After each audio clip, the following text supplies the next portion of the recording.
தேவனுக்கே துதி கனமகிமை உண்டாவதாக. அன்பான யூடியூப், ஃபேஸ்புக், வாட்ஸ்அப் நண்பர்களே, உங்களை ஆண்டவராக இயேசு கிறிஸ்து நாமத்தினாலே தேவக்கரம் ஊழியங்கள் சார்பாக இந்த 5 நிமிட செய்தி நிகழ்ச்சி உங்களை வாழ்த்தி வரவேற்கலாம். சந்தோஷமா இருக்கிறீங்களா? நீங்கள் எல்லாரும் சந்தோஷமா இருப்பீர்கள் கர்த்தருக்குள் விசுவாசிக்கிறேன். இந்த நாளிலும் செய்திக்கு நேராக நான் எடுத்துக்கொண்ட தலைப்பு சங்கீதம் 33ஆம் சங்கீதத்தை நாம் தியானம் செய்ய போகிறோம்.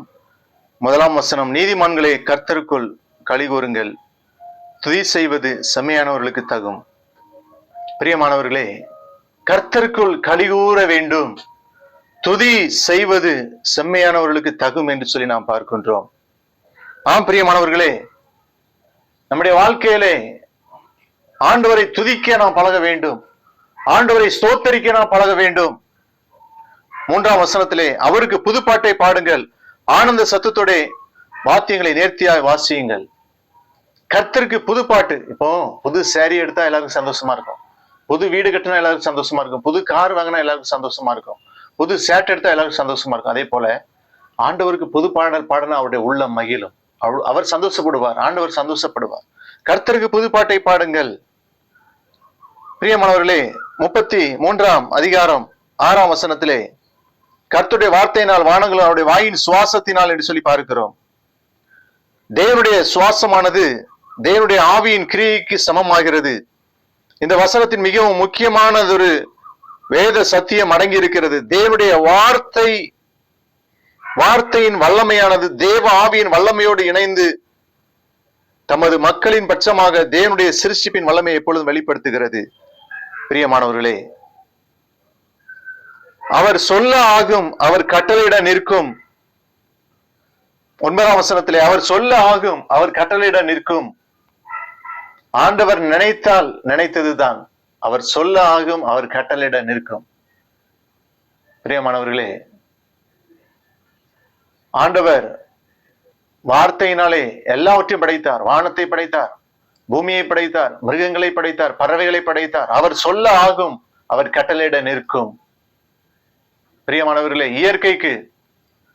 இயற்கையை கட்டுப்படுத்துகிறார். இயற்கைக்கு ஒரு எல்லை வைத்திருக்கிறார். இம்மட்டுவா மிஞ்சி வராதே, கடலை பார்த்து இம்மட்டுவா மிஞ்சி வராதே, அதற்கு ஒரு கட்டளையை கொடுத்திருக்கிறார். இம்மட்டுவா மிஞ்சி வராதே என்று சொல்லி கட்டளையிட்டு இருக்கிறார். ஆகவே தான் கடல் தன்னுடைய கட்டுப்பாட்டுக்குள் இருக்கிறது. அது கட்டுப்பாட்டை மீறினால் மனிதர்கள் ஊருக்குள்ளாக தண்ணீர் வந்து மனிதர்கள் மனுக்குள்ள அழிந்து போய்விடும். எல்லாவற்றுக்கும் ஆண்டவர் கட்டளை கொடுத்து நேர்த்தியாக அவர் செய்து வைத்திருக்கிறார். பிரியமானவர்களே, ஒவ்வொன்றுக்கும் ஒவ்வொரு காலம் இருக்கிறது.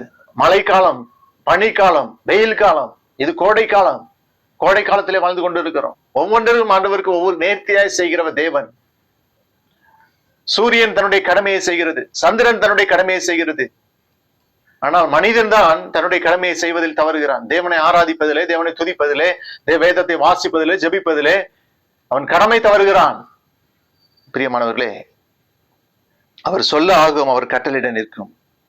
20ஆம் வசனத்திலே, நம்முடைய ஆத்துமா கர்த்தருக்கு காத்திருக்கிறது, அவரே நமக்கு துணையும் நமக்கு கேடமாகணும்.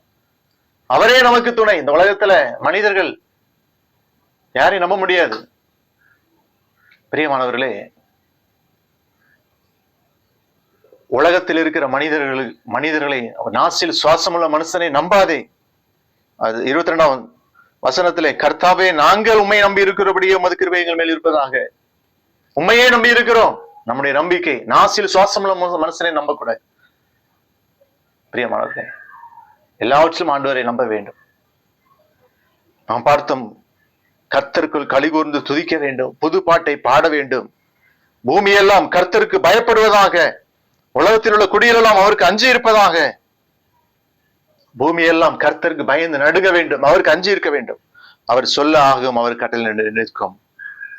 ஜெபிப்போமா? அன்பின் ஆண்டவரே, வசனத்தை கேட்டபடியில் ஆசீர்வதியும். இயேசு நாமத்தில் ஜெபிக்கிறோம். Thank you friend. God bless you.